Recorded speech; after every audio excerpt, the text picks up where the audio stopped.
/#RootMe walkthrough. ## objective. Assess the target system, obtain initial access through a vulnerable web application, escalate privileges to root, and capture both flags. ## stage 1 reconnaissance. ## network enumeration. A default map scan with service detection was performed against the target. ## findings. Port service version 22 SSH OpenSSH 8.2 P1. 80 HTTP Apache February 4, 41. The web server became the primary attack surface. ## stage 2 web enumeration.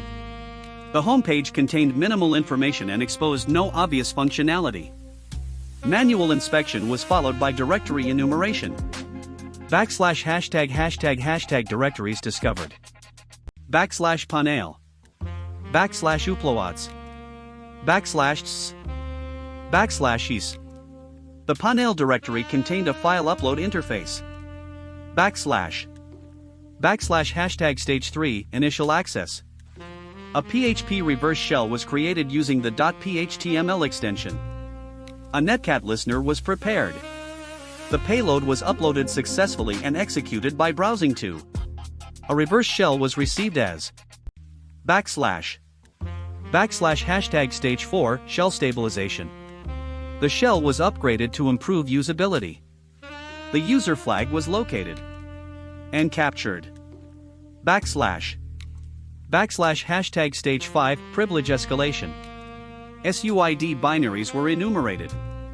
Among the results, one binary stood out. The binary was confirmed to possess the SUID bit. Permissions.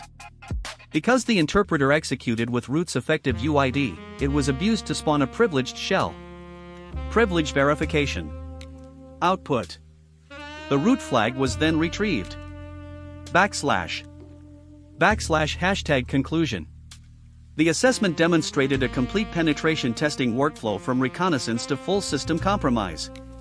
Primary weaknesses included /insecure file upload validation, /execution of uploaded PHP content, /misconfigured SUID Python interpreter. The combination of these issues allowed complete compromise of the target system.